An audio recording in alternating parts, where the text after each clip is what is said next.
Rally. Let's just clap for Rally. And these are some of the amazing participating artists as well. Do you want to introduce yourself and just go around and just say your name and maybe even your work in the show, very briefly, but we'll talk about it in detail. My name is Kristen Elizabeth Donoghue-Stanford. I'm a Canadian artist, and I'm basically just moved here for my MFA program. And my work in the exhibition is called Homemaker, and it's a site-specific installation based around themes of femininity and Gothic. My name is Nisa. I'm also on the program. I have two pieces of work in the exhibition. One is a large-scale banner installation, mixed media type thing. And the other is a working analogy.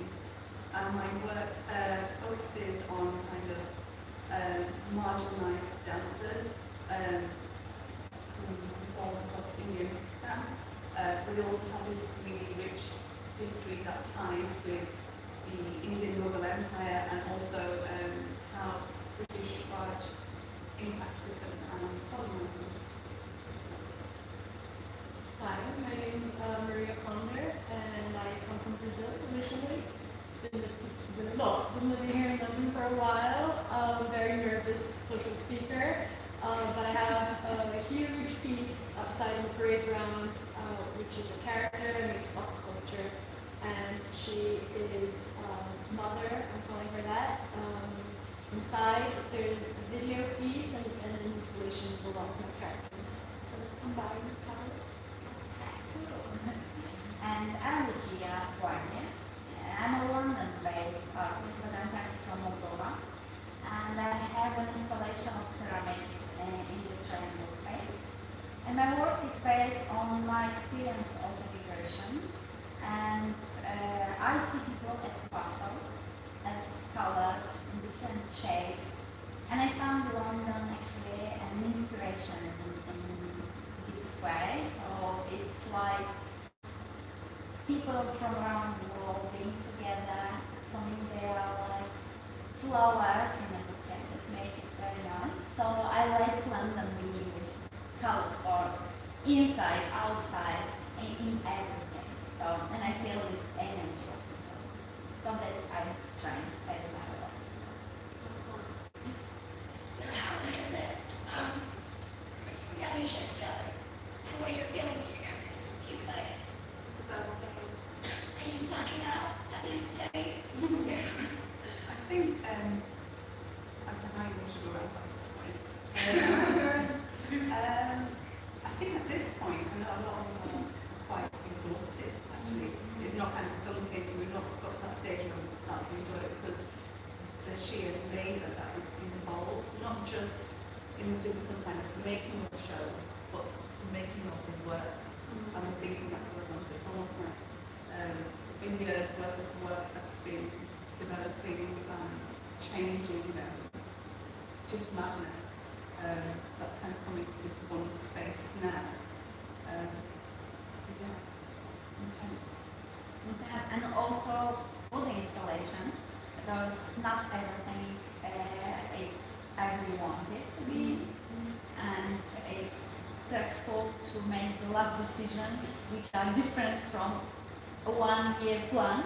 So it's nice. I have a piece of ceramic, and I called it "This is my culture," so it's really tired ones. It's just a balloon which is it's going out of energy already. Are they us? Yeah, so they're different there. We're not looking that much, but maybe yours as well. You can find a piece for yourself. Yeah, I think, coming together, really, I think a majority of us have been on campus this kind of past week, but some of us have been here for long. I've been working online for like 3 weeks. Just been a little bit of a nightmare. But like you said, that there's the physical labor involved. But I think there's also, to an extent, a bit of emotional labor involved. And me and Nisa have really been talking about how we've been feeling that. Being a part of some of the different teams. I'm on the curatorial team. You worked on the curatorial text. So it's a lot of thought about other people and thinking about if their work is coming together and kind of having bit of responsibility to delegate, but also make sure everything's going very smoothly. That even you could be done with yours and you're like, okay, I'm perfectly content, but you have to worry about everyone else. That can be really, really exhausting to the point that I've been going home and just blacking out when I get home at night and then waking up in the morning. Okay, get in, do this again, come home and black out, and repeat for the whole week. That is time, sorry to hear that. I think it's nice. Yeah, I'll get some sleep. That's not you. Yeah. Oh, really? No, how about you, Maria? Because you've been outside. Yeah. We'll talk about that in more detail, but that's a different experience from the walls. It has been. So I was kind of prepared, like for rain or shine, and luckily, it's been pretty good weather. Yes. But I think it's gonna pour tomorrow. Is it? Yeah. Supposed to. I'm kind of, open to seeing what happens and how it's gonna, change the piece. But yeah, always a challenge. You imagine something and then it starts to come together, and there's always surprises no matter how much you plan. But luckily, I think that it's something that you have to be open and work with what you have. So I'm quite happy with how it's all turned out for this. And really good to be outside because then you don't feel a lot of drama. Yeah. Like unlike Kristen, I have no contact with almost anybody.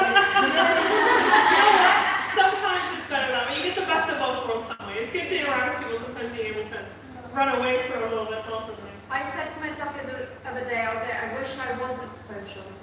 I just wish I was that kind of person that comes in, does my own thing, leaves, no one even knows I exist, right? That's why everyone likes you. Oh.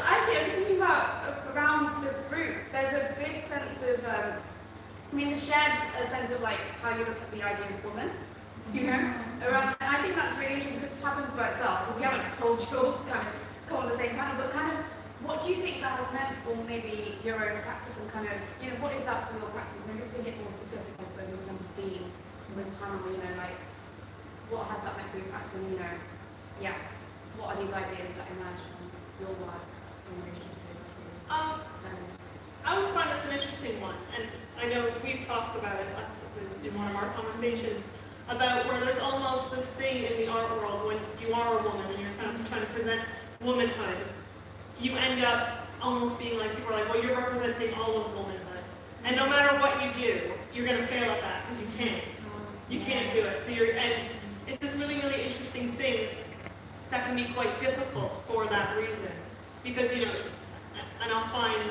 with male artists have their own individual identity, where you look at a male artist and you throw an example that's a Jeff Koons work, that represents Jeff Koons by himself, done.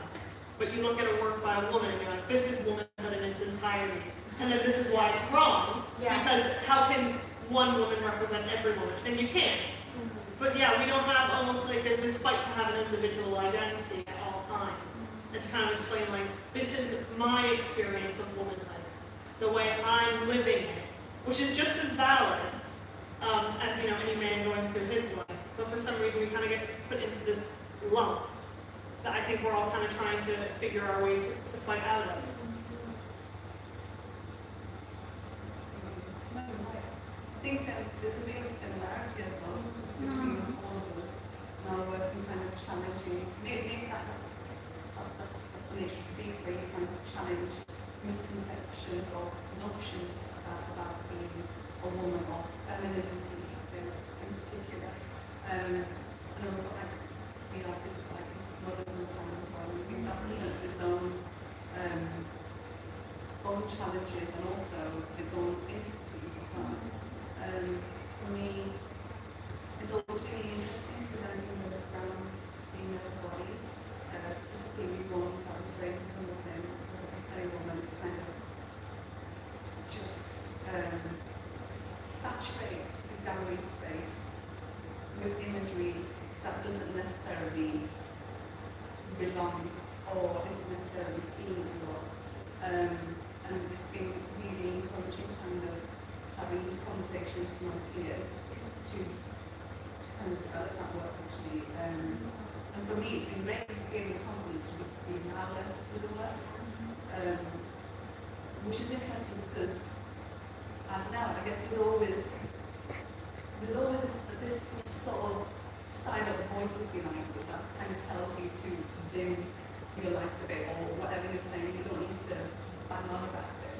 But actually, I think I've got like a powerhouse from you. You have. Yeah, I think with my work, I'm looking at archetypes quite a lot. So I'm looking at mythology and the different goddesses and how sort of every woman, is represented in those archetypes and how they reflect back onto us. And then just a like investigation into that. I think it's like it's such a rich universe, and there's like so much. There's such a wealth of information when you start to dig a little bit. But I don't think, it's something necessarily, I think all these questions of gender are really interesting, especially at the moment where it's like, it's not only your identity or your body, but those things are really important in my work. But I think just I'm not sure. I think that, through the work I try to answer them, but I don't know how to put it into words. But again, definitely, that's it. Well, for my work, I think you can say from the beginning that this is a male artist. So somehow it's made in a feminine shape, and it's not me who is thinking about it, it's just happening in a way. And I think,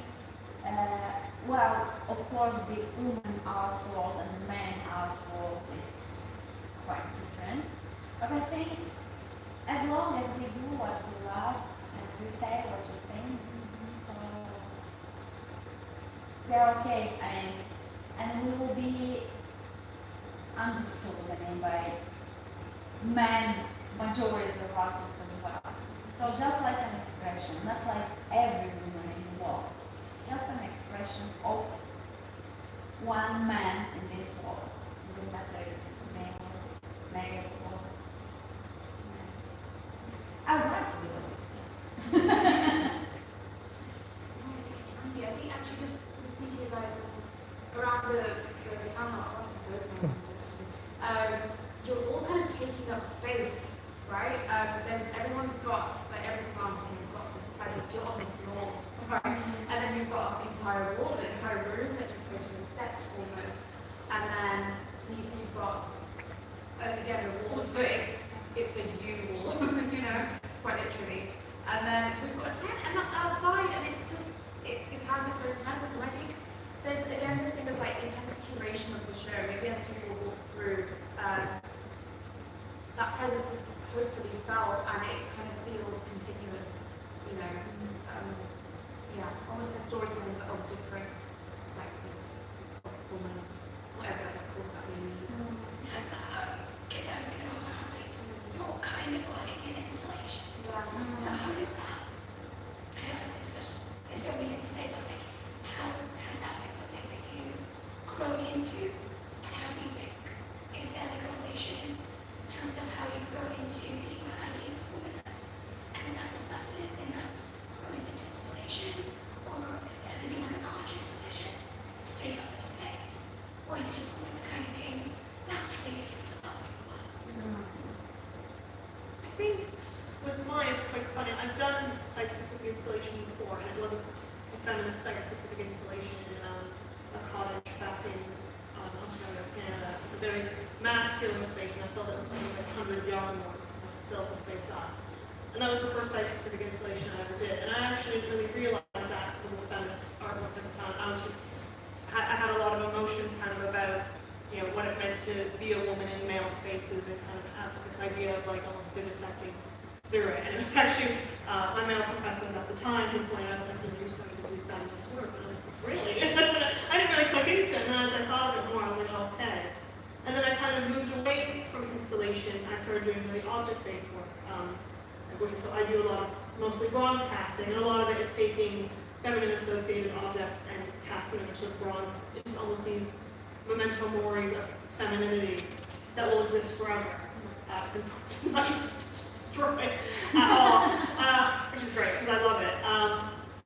But with that, I was very interested in the idea of something that wouldn't be permanent, and what that kind of meant to put the labor into that, but also have it be something that was, because so much of my process and my actual practice is the idea of making and making as a woman.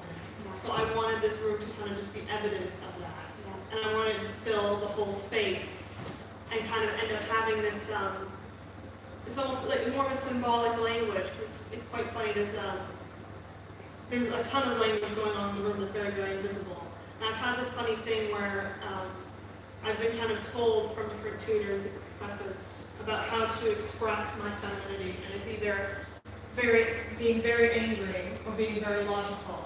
And I always find that that's performing femininity to meet masculine standards that I don't like. I don't need to scream and shout to get my point across or be very, very angry. Because I've always found that anger is a secondary emotion. I'm not angry. I'm not angry about how women are treated. I'm devastated. I've always referred to it as almost like a type of, like a mourning, a constant mourning of like living through that kind of trauma at all times, which I think a lot of people, I don't think we view womanhood as being inherently traumatic all the time, but then when you kind of think about the things you just naturally go through, especially once you get into a point of, I almost think women don't have a puberty period. We go from childhood to adulthood very instantly, and how traumatic that can be to be thrust into that. So kind of that whole space was meant to kind of show that devastation, but also the falsehood of domestic spaces in that kind of hidden language. For my work, I used to work a lot with performers, or in a sculptural way, trying to present before the Senate, I used to think my practice was divided in two ways. Like there was this, this Asian side of me in my work, and there was this very British side of my work. And I thought of them as strands, two separate strands, and I think the course has been great for me to kind of bring them together. And it's been interesting occupying the space because, I don't know, I guess I work with the body quite a lot, so I naturally thought it would be a performance in which my body would be occupying the space. But because of my research, it's kind of focusing on these dancers, and they're often marginalised and cast aside. And just researching their history of how they were actually, it was a high art form, and it was a matriarchal network. They didn't have men within their families, they governed themselves, they owned their own property, jewellery, and the men would have to pay to sit in their company. It was like the business to be in. And then for me, it's been really interesting kind of learning about the empire and how they came into India at the time, and saw that these women owned property and were walking around that and they weren't married. And these new legislations were put into place that kind of marginalised them. And the laws that still existed in India and Pakistan with regards to prostitution kind of stemmed from these Mujra artillery wives, which will translate as courtesans. And it's just been really interesting kind of learning about how these women are still performing for social mobility, for independence, through patrons or performance, but yet they're still pushed aside. It's been interesting for me to learn that in Pakistan, the Arts Council comes to their performances and they are measuring their necklines and how much leg or arm is being shown. And that's really interesting for me that Arts Council there is doing that, whereas under the banner of Arts Council in England, we have so much freedom to just be wild, right? So for me, I guess it was really important to kind of adopt the whole persona of these courtesans, of these Mujra performers, and they're proud and they're like cringy, they're very cringy or sexy, depending on which which culture roles sort of aspect you look at them. So it's really important for me to kind of activate that and activate a sense of shame or being improper in my brown body. I don't know if that makes sense. So that was really important for me, and to occupy space because I made a banner and I was told that maybe the banner should go outside. And that's an interesting notion, but for me it was really important to put that work into a gallery context so that it's okay, well, let's look at this work again without the censorship and look at its history and actually see the impact, colonialism has happened.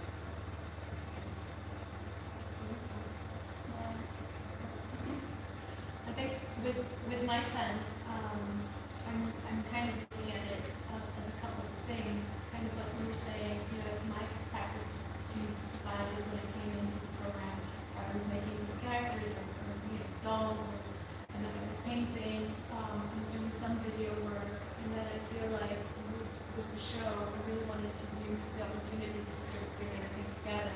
So with the tent as a character, you can sort of see her from the outside and take it for what it is, as I think the world looks at women and kind of judges them from our, from the outwardly appearance, but then with, having the tent being open and public and go inside and there's like a video, I think that was sort of an invitation for people to dive a little bit deeper and see what's like behind that, very big and kind of awkward initial physical structure to have like what's really going on in the waters of our psyche. It's interesting. So we all have like two ways of like coming from different things. Well, I am a painter actually. I was painting all my life, and I discovered ceramics in Chelsea. And somehow I just can't get off this yet. So I really felt the love of the material. And then in my research, I found that one of the oldest ceramics actually on the wall are in old Trippier, which is the territory of my country. And I said, maybe this is the voice of my DNA somewhere. And I just found it that I was in ecstasy with it, and I can't stop doing it. And if you ask me now how I came to an installation, it's just because I couldn't stop doing things. So I was like doing one and then, oh, okay, I still have time. Let's try another one. And I was just in the flow with all this. And with the community as well. So because in this course we are like from more than 40 countries. So people of different cultures, with different personalities. And I love you all. And somehow this work came from all these relations. And then I was thinking how to display them, and my idea changed completely in the last moment. But well, I'm happy. I hope you enjoy it as well. Cool. I can't wait to see everybody's work. I think this conversation is making me Picture more of an insight behind like the arts was thinking. That's something we really want to do with these panels. I think sometimes I don't think we've all got like band or like bios up there. Sometimes that takes away from what could be thought or imagined. Actually, something I wanted to ask earlier on in the other panel, but I almost feel weird asking that. What do you want from your audience? Like, what are you expecting for them to step into and experience? Or do you not have that in mind? You're kind of open. Sometimes I'm just thinking about Maria's actually just kind of stepping inside of that as a quite literally inward experience, And I don't know, I find that really interesting. So I just wonder if you have that in mind. I think the only thing that I really want is for people to take off their shoes before they go. I'm going to have a habit of not doing that. They're so used to not You should just be in there like, who raised you? Who raised you? And I want people not to sit on the bench because the floor is not even.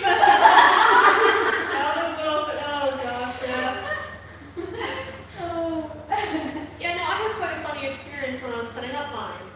Because, as I mentioned, I kind of have like this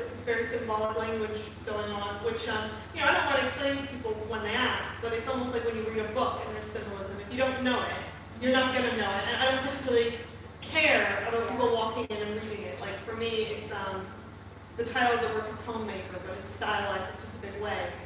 It's a pseudoscience. It has like very little counting, but it's said that in cursive writing when you write do a double loop on an O that you're lying.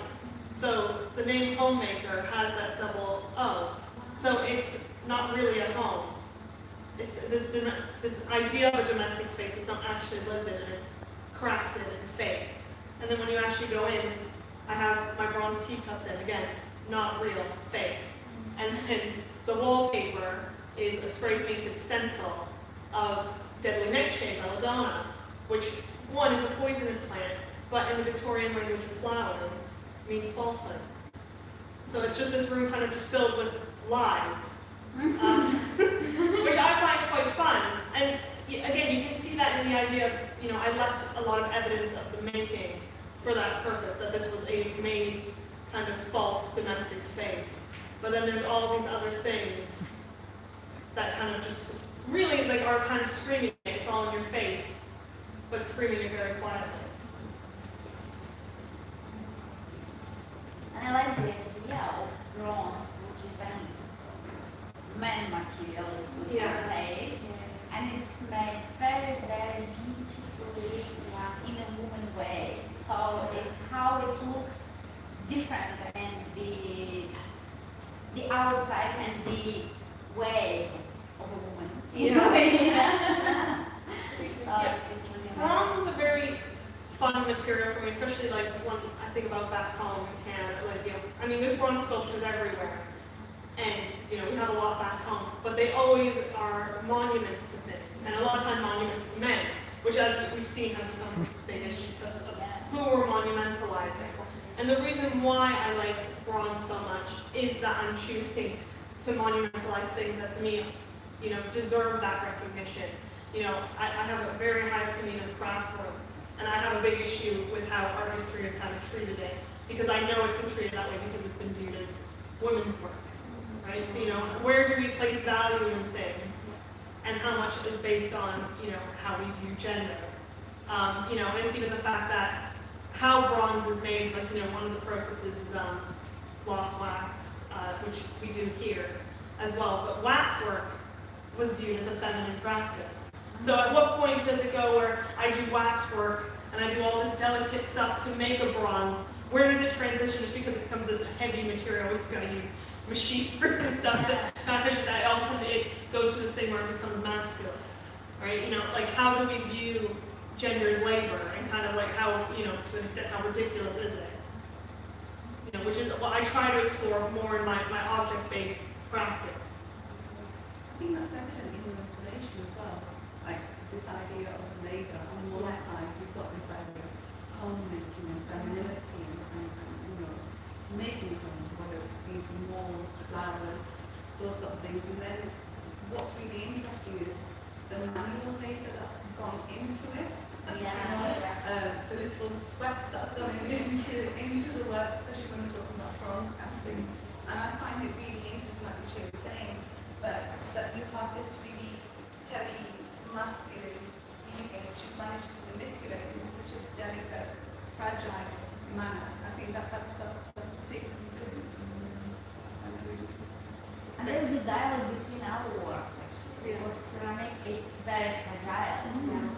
Yeah. So and you have to. Well, we have ceramics like 500 and 600 and 6,000 years old. Yeah. But you have to be very, very careful. And for me, this is like a woman. So because it could crack and that's all. So we, as a human being, I know. So if something is happening and somebody cracks me, that's all. So it's not bronze, you can't repair it. So it's ceramic, it's gone, you just lost it.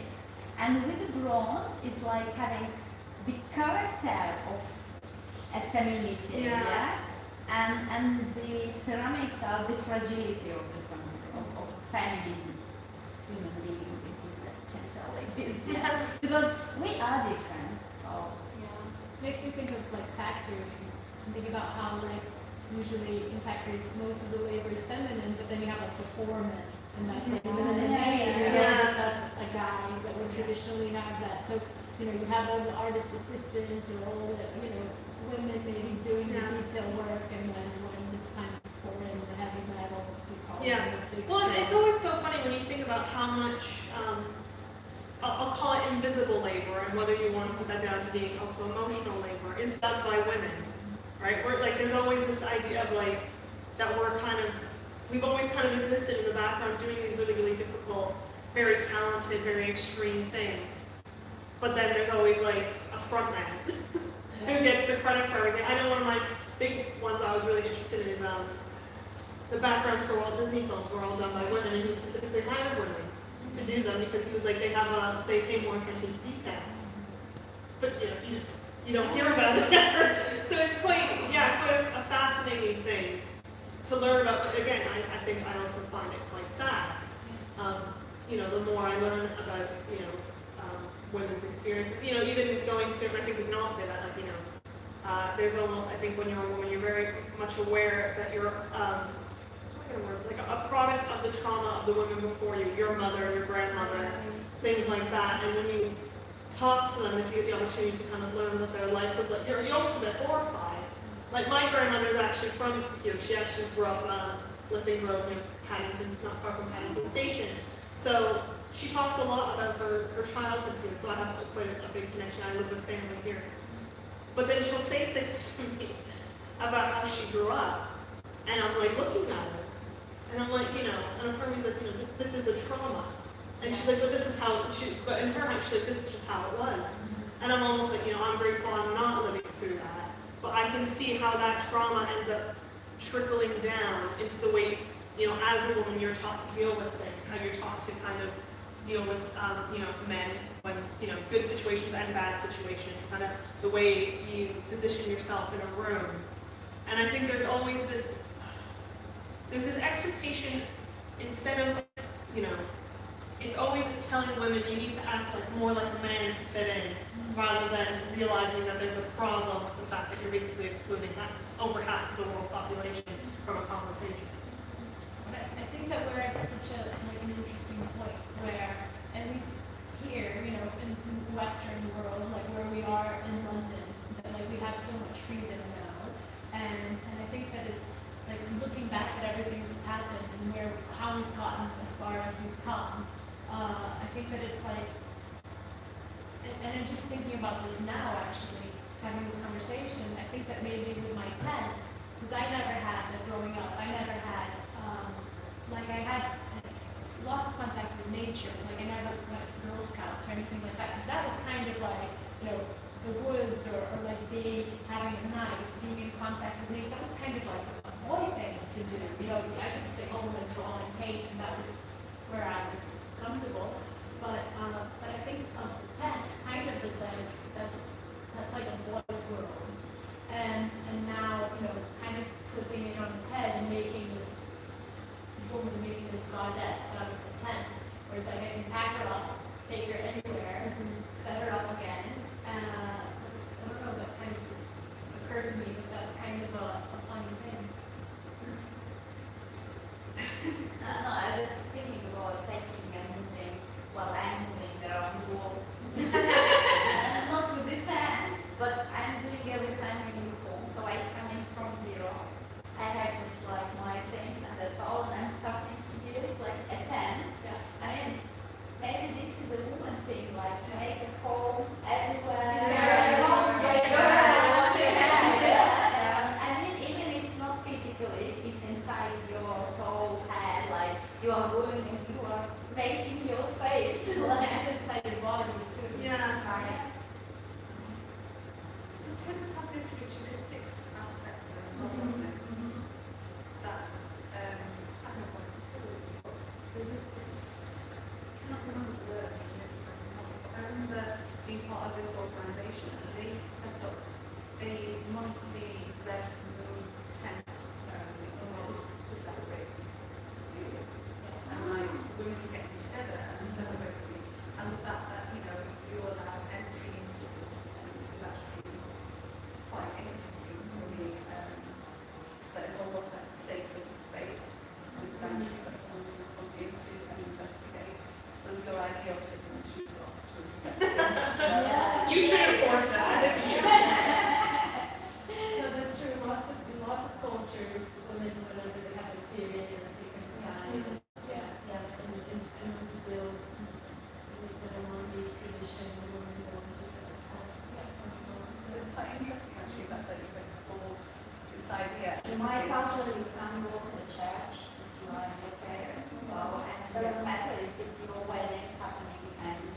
got it because it happened. Then you get Don't the go to your church. own wedding. Yeah. That's why a lot of women couldn't be like holy. It's really weird if you think about so what's happening. Actually, it's a normal, natural thing. Yeah, That connects you to the earth. Like Yeah. so much more than anything else. Yeah. And I think It's implicit on the bus as well, actually, because it's giving back to that idea of nature. Yeah. And I think it's such a, womanly bodies have such a, and I was talking about this earlier with my supervisor, this idea of women being naturally and inherently gothic and uncanny. And Sigmund Freud, not offended, I'm just saying that right now, wrote a whole thing about basically how, womb and a woman is the first home of everybody, but how we, later on you view it as this uncanny, almost like horrific thing. Like, I think, I might be misquoting, I believe it was what they basically said, like, Satan himself would run if he saw a vagina. I'm like, okay, buddy, like, relax. It's not that serious. Yeah, I mean, probably not. So you're talking about your Jews? No, she's great. No, she's fantastic. She doesn't view it that way. No. I feel like I'm a little bit more horrified if my tutor said that to me. But it's quite this odd thing about how we view womanly things as inherently horrific. I'm very interested in the Gothic, I'm very interested in horror films, and the period has been used so many times as this absolutely monstrous thing, childbirth as an absolutely monstrous thing, that are just completely part of the natural world. And you'll notice there's always this association of things that are feminine as being bad and being weak and awful. But if you're a woman who, I would say, performs to almost certain masculine things, so it's quite a funny thing with me when I tell people, if I go up to somebody, especially if that's me, I'm trying to single them. If I go up to a man and I say I do embroidery, they're like, whatever, I don't care. Who cares about that? As soon as I go, I know how to weld, I do bronze casting, it's all interest, because that's something that, even if they've never welded in their life, they don't know how to weld, they don't know how to, all of a sudden they're like, oh, I relate to you, because that's like a manly thing that you're doing. I have respect for that. And I just sit there like, okay, cool, you can't embroider and you can't bronze cast, so I don't know how you're forming an opinion on me based on that. But it's this funny thing about, existing as a woman, kind of knowing if you perform to being feminine, and I shouldn't use the word performance, I don't like that, but if you act in a what would be viewed as a traditionally feminine way, you're going to get, almost like chucked to the side of like, oh, that's sort of boring, and no one's interested in that.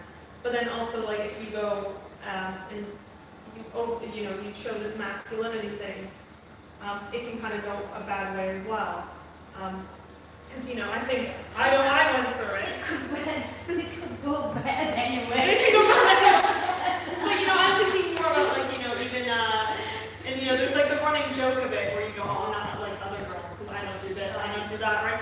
And that was such a thing when I was growing up, about, like, being like, oh, I don't want to act like the other girls, I don't want to be associated with, and it's like, why? And you really have to think about that, and think about, why you have this, like, even internally, why you have this view of women, and where that kind of came from. And you can kind of going back to the idea of that trickle-down trauma. It all kind of comes from there, and how you were raised to view yourself as a woman and other women. And the double standard, we're like, men's nipples. Oh my God, yeah, those. Right here, and nipples. So, and you see, like, on social media, like, that's the number one thing that's like not to be shown. Even, like, I have kids and I have a girl and a boy, and if they're on the beach, that's blocked. That's a picture that I cannot post online, even if it's crazy. And it is a funny thing, and I think this kind of goes in with you as well. There's this almost, I keep using the word inherent, I need to come up with another word, but this sexualization of the female body, even in very unsexual situations. Breastfeeding. Yes, right. I cannot wrap my head around like how anyone sexual is breastfeeding. But it's such a bizarre thing, because you basically can't go out and And I think, it's going to be different for everybody, but like, I grew up, and unfortunately, I, started going through puberty quite early. And basically, the moment that happened, I went from being a kid to being an adult. Because suddenly, even though I wasn't one, I had an adult body, because I got breasts. And it was like the worst time of my life, because suddenly I'm being told at like the age of like 8, 9, that I need to start wearing specific tops. I need to, make sure, you can see my bra strap. That, like, all these things where I'm policing, my body's being policed, but I also have to police my own body. When really, what ends up coming from that is, it's weird. You're being, like, you're being blamed when you're the victim to things, and you're still a child. And you go through that trauma, and then people expect us, kind of as adult women to not be traumatized by that, and not be traumatized by being sexualized, and then going through this whole exploration of how do I be a sexual human being, but still feel like I have control, because I basically felt out of control my whole life over that view of myself. It's constant vigilance that you're under from others and from yourself. And that's like that basic thing someone should do, and how you're like taking the power back. Yeah, I think there's something really interesting, because there's this whole idea of the round body being exoticized and navel gazing, and all these components to deal with. So when I first started to do some of the videos that you guys have seen in the bits, one of the feedback, and just for in context, a lot of the videos are food suggestive in a sexual manner, and the body kind of forms in a masculine sort of way rather than a feminine way.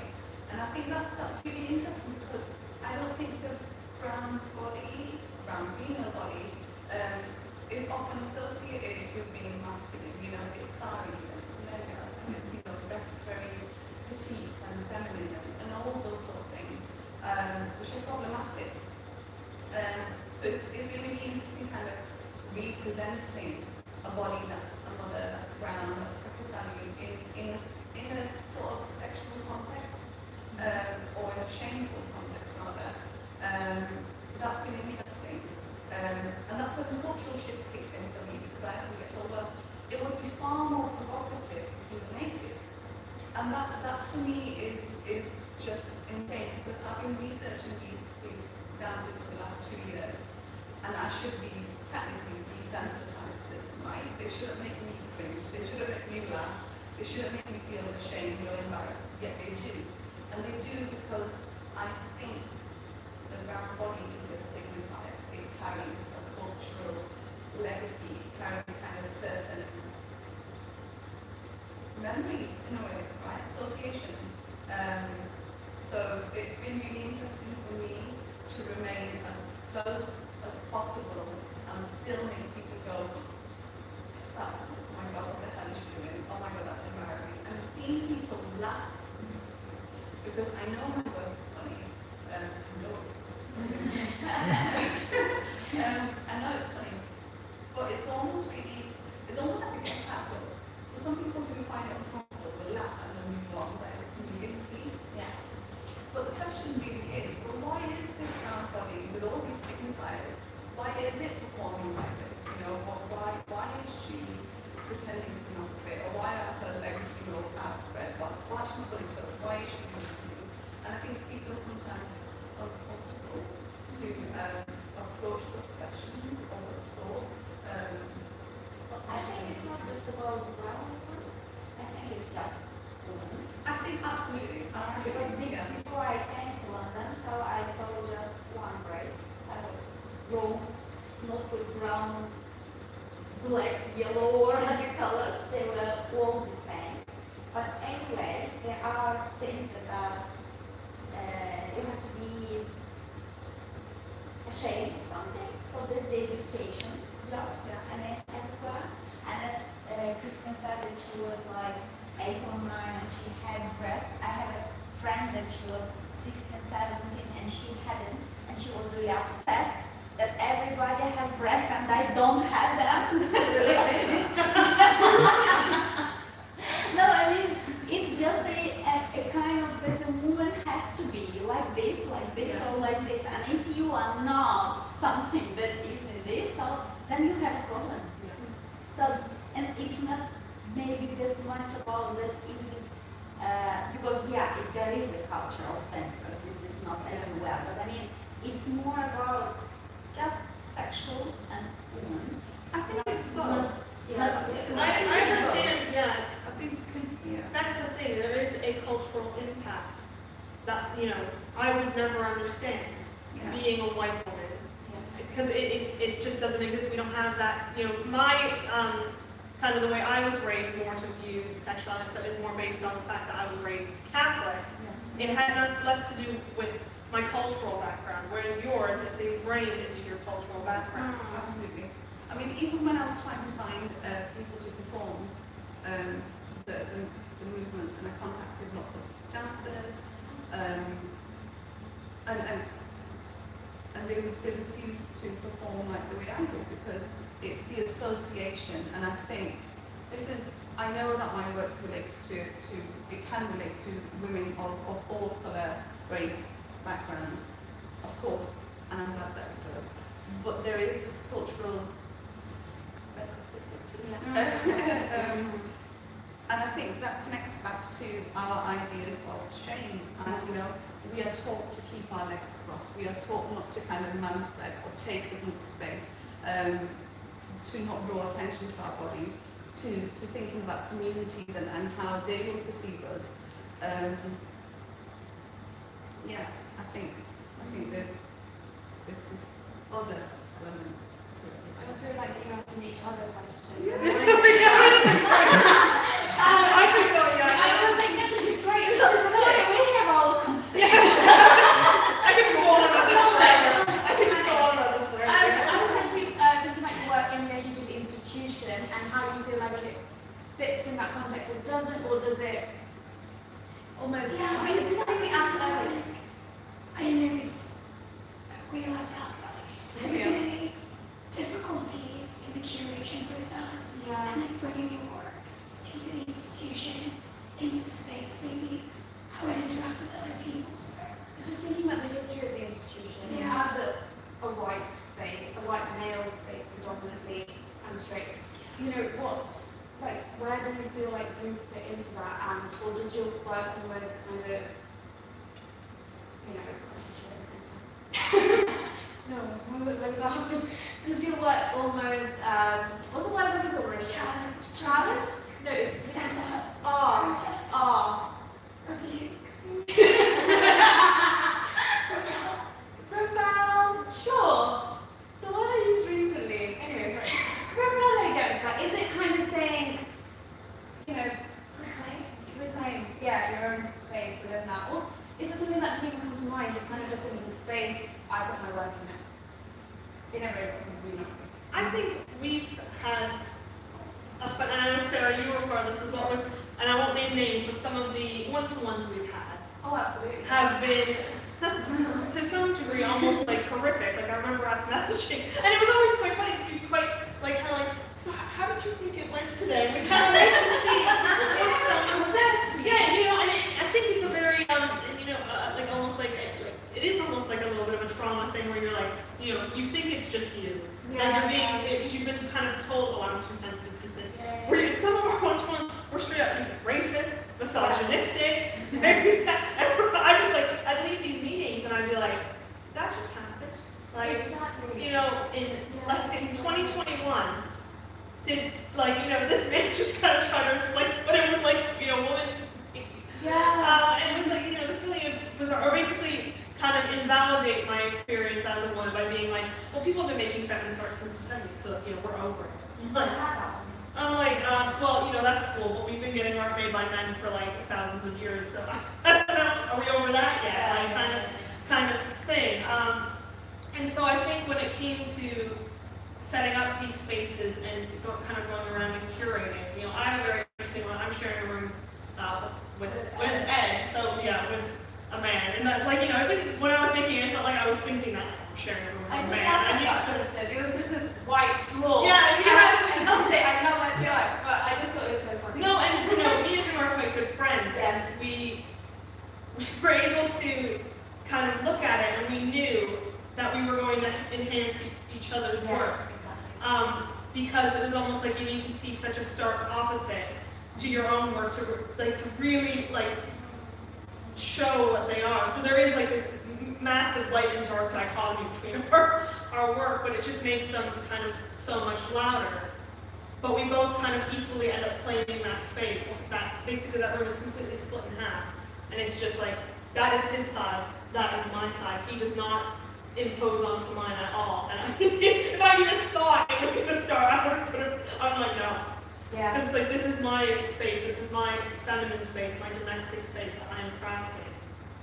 And I almost like the fact that there's that clean divide between them. And it's the fact that also, you know, this building in itself, before it was an art school, it was also the Royal Medical College. Yes. The Royal Army Medical College. So, you know, there's also this whole other thing that the room me and him are in was a lived space. It wasn't, to a degree, a domestic space as well. But it wasn't a feminine domestic space, it was a male domestic space. So kind of ending up, yeah, it was this reclaiming of a room and kind of turning it into this feminine space, but that's still fake, and really pointing to the fact that it's fake and that it's made, and that it couldn't actually fully exist here. It's more like, you know, it's crafted for the purpose of showing that it never existed here. And I think, you know, going around this whole, you know, building, it kind of all screams that, like, you know, I mean, I think you could say with the institution, you know, most of it is very male-oriented, has a very male history, and a very white male history. And how does that impact, you know, when you're putting in work? Basically, if you don't fit that description, you're fighting to own that spot. And I think, you know, it's a challenge, but I think it can be an exhausting one. I found a lot of resistance. Resisting that space, you know, anyway, sorry, yeah. Yeah, and I think, you know, I'm going to toss the buck to you, Nisa, with that, because I think yours really, like you were saying how, you know, there's the suggestion to put it outside. The fact that it's in here Yes. is very important, I think, to the work. Exactly. So I will toss the buck to you on that. My experience has been really kind of, as you know, our course leaders, you know, and Patty's always starting to do that. Like, and that was amazing for me, for someone to say that about my work.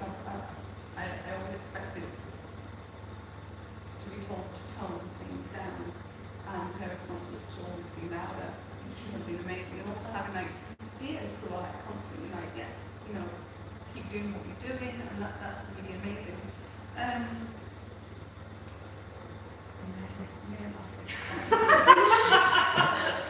I felt that. It's just been really interesting when the question that often gets my go is where do you see the work? And I can't help but to think that means that my work doesn't belong or shouldn't be in like this Western institution, or it should maybe be in community spaces or pocketed, you know? It should be like, yeah, be loud, but probably a little bit better, you know? And I knew that for me, and I think I'm like despite my work, I'm quite a shy person. Like the pockets of people who talk to me on the shit up, I'm quite a shy person. So for me to kind of make work that's incredibly loud has always been like a real challenge, and putting myself in my work, which my talk paint, is a real challenge, you know. But I think it was the way I overcame that was by making the work large, so that it had to go somewhere, and it had to go into a big space where it would occupy space. Yeah. So I think unintentionally it became a strategic move. How large is that? It's 6 meters. 6. Wow. So it's It's large. I was thinking, It's XXL. And what's so amazing about yours is the fact that, like, you know, there's what, 3 works in that room, and yours just, it's just absolutely commands the space. Because it's saturated in colour, and I think it's really important to be loud as possible. Yeah, because one of the other questions was about the white space and like, what did you feel about encountering that for such a long time working from home and kind of even presenting JPEGs, you know, of work. And then so you're in the space and you're like, what do I do with this? And so I think you all encountered that in really different approaches. I mean, outside. Yeah. Tell us more about that. So I think, ever since I've come physically to Chelsea, I've just been outside. And I think that was like a reaction to lockdown, actually. It was just like a hunger to like talk to people, to show my work, and to not have it be in the white space. And nothing against the white cube, and here's include me in everything. Don't. I would like to join, but still. I hate being outside. It's like that's where I feel comfortable. I don't think that I belong in the building necessarily. So I think that, again, like you said about going big, I felt like they are dolls. At the core of this culture, that's what they are. They're characters and they're soft. And for it not to go into like that corner, I just said I want to put it outside. And I think that it was just sort of it evolved from there. So it just kept growing, creating my own space really. And I think what I'd like to say is really interesting about your decision to put it outside, your decision to put a lot of your work outside, is rather than it's you rejecting this space. It's not it rejecting you. You're basically choosing like, no, this doesn't work for me. This doesn't give me what I want for my work. So I'm putting it somewhere where I'm going to get what I need. And I think that there's a really interesting thing of I'd say like me and you, Nisa, fighting because we're like, no, we're going to reclaim these spaces in an institution. Whereas you're like, I'm going to reject the space in the institution and put it out in the public eye. I think it can be quite like a bit of an interesting conversation to have about what it means to kind of exist in or outside of these spaces. Yeah, I think a different approach, but still very powerful. Same issue. And like you were saying about including yourself in the work, I've been sort of playing with audio, and that's been like a voice that's been sort of very like a whisper that's been growing, and it's interesting that feeling like you're coming into your own and owning the space also that way, because how sound travels, it travels inside of you too. So whenever somebody listens to you, you become a part of them for that moment that you're in their ear. So yeah, I think about that space.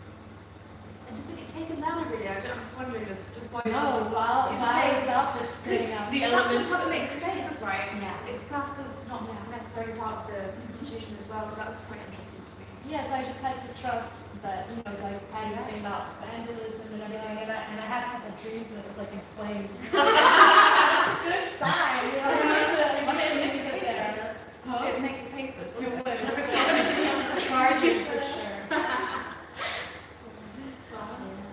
Well, I also had problems with displaying the ceramics. So because, not please, because it's white and it's gallery and we have to do something else. And I also been told like I don't like it. I said okay, not everybody has nice taste. It's okay. And like our peers, when somebody asked me like, and this doesn't bother you? No, because everybody has an opinion. And I think it would be a problem for me if everybody likes me. I mean, it's okay to like, I'm not ice cream. Even ice cream is not like by everybody. It's okay not to like it, but I mean, it was a bit difficult to find a place or a way, let's say, to display and to make this conversation like interesting and at the same time like understandable. So, but it was a challenge, and I liked the experience in the institution actually. Even with this one-to-one strange creeds, I mean, this was also a way of pushing us to something else, maybe a way to show ourselves louder, maybe. Yeah. So I mean, maybe this is the way of doing things, like to get somewhere. It becomes fuel, doesn't it? Yeah, I would say it ignites like a bit of a fire, and I think especially I'd say with the Unit 2 groups, and I think well.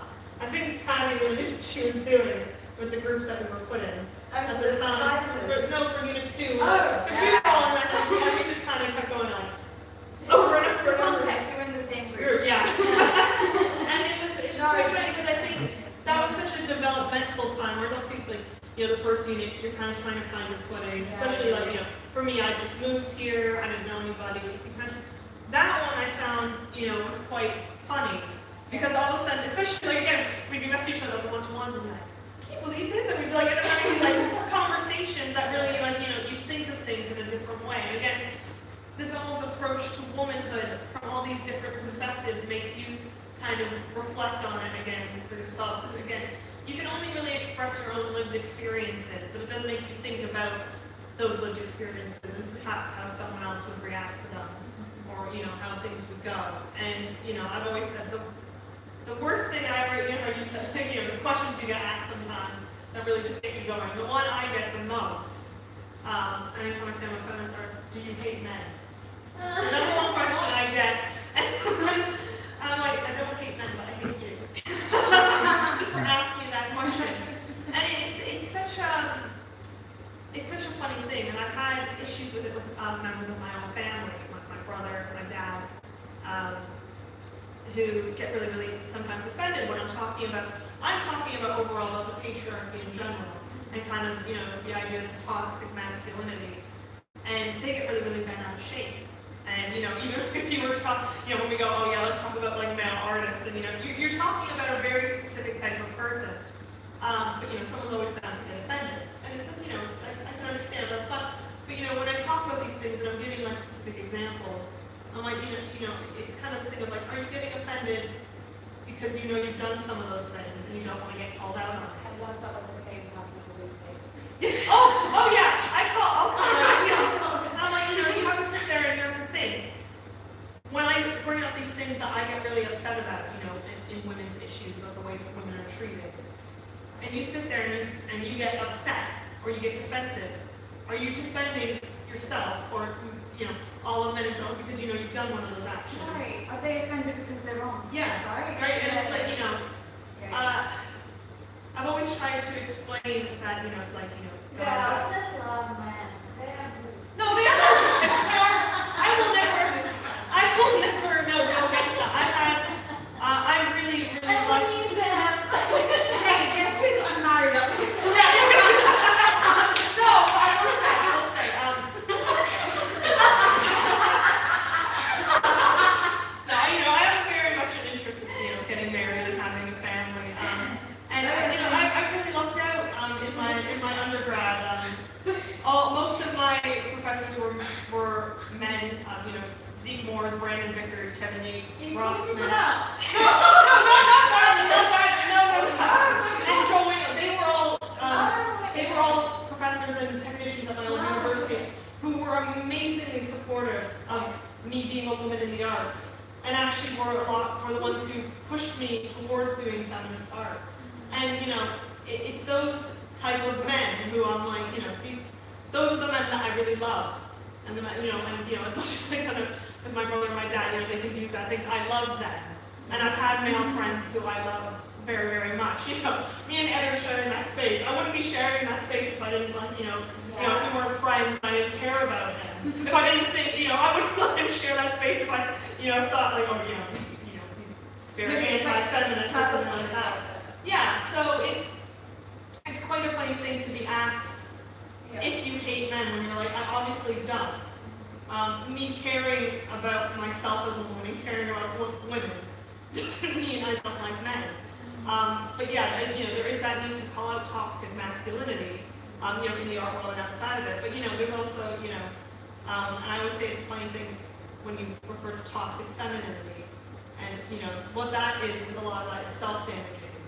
You know, it's about viewing that women need to act in a specific way that is very super hyper feminine, right? But then there can also be the damaging aspect of you're acting too feminine, and that's damaging to the, you know. There's this funny thing of existing as a woman where you can't really exist because no matter what way you go, someone's going to be upset with the way you go about it.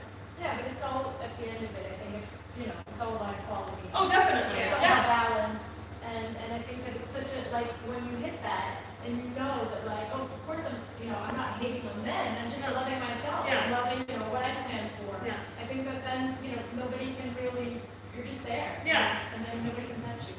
Yeah, and I think it comes from, I think mass media loves to highlight super, super negative things about movements, any type of political movement, Yeah. right? So, feminism has this super bad rap. And I'm not going to say all feminism is perfect, because you look back on the history of it, and it was very much, especially the start of it, was very much upper class white women. Yeah, very, so, I cannot sit here and be like, feminism is absolutely perfect, there's no flaws in it. There are so many flaws in it. But there's a point where you have to take it on as an individual and view it in a way that is what makes to be a good person. And I think that's what it comes down to. It's about, this is what I need to do to be a good person. And you can label it down into political movements or this is what it is. I wanted you to ask a question. So I asked a really lovely question last time. You did. It was about what the animation means. Do you think that's a bit deep though? I don't know what to do. No, I know. Okay, fine. Go on, you ask it then. I can't remember. So, I know, mate, you can jog each other's memories, and you are so in sync. right? This is totally intentional. Not actual message. No, it's about kind of the energy is here now. I mean, what does it really mean to you? And like seeing everything come together, seeing it curated, as a whole with the other peers at the university, and just what it means for you as an artist, but also as somebody that is moving out, graduating soon. What would it mean in years down the line? Do you think? Obviously, you can't predict that, I suppose, but just what place does it have in your practice at this moment? And I'd also be interested if there's any next steps. Yeah. Like if you've got, I know that I will miss this area. I mean, even troubles, even some things that are not going right. So that's for sure that I will miss it. All of you. Oh, look at me emotional, man. I got 3 months before I moved. Don't do this to me. No, really. So I think it's a celebration, Yes. of what we've done this whole year. There's still some left, to tie up any loose ends, but I think it's just so good that we're here, that we managed to have get a here real in these physical conditions. show. Yeah, Like the people from last year are joining us. I think, it's all so much cause to celebrate. Yeah. I think it just reinforces the idea of community, right? And not all communities get along all the time. but when it kind of comes down to the nitty-gritty, we do kind of pull together. What does this animation mean for me? For me, it's been really quite interesting, like coming from Derby to be able to access education in London has been like a great deal. Like I don't think I could have been able to do it if it wasn't for both. So for me, it's been a blessing in disguise, and it's just been really nice to finally put those digital things into a physical space, because like, we've been dreaming of like, I imagine my space will look like this, and I can just picture it. But when it comes down to actually installing the work, you realise, hang on a minute, how out of touch I am with the materials. For me especially, working with digital, and I guess for you as well, you've been digital so much, haven't you? Yeah. It's really difficult kind of being in physical spaces and reconfiguring. I don't think it's the end for us. We've just got more work that we can generate from this sort of experience. Is it how you imagine? Sorry. No. Sorry, my kids. Sorry.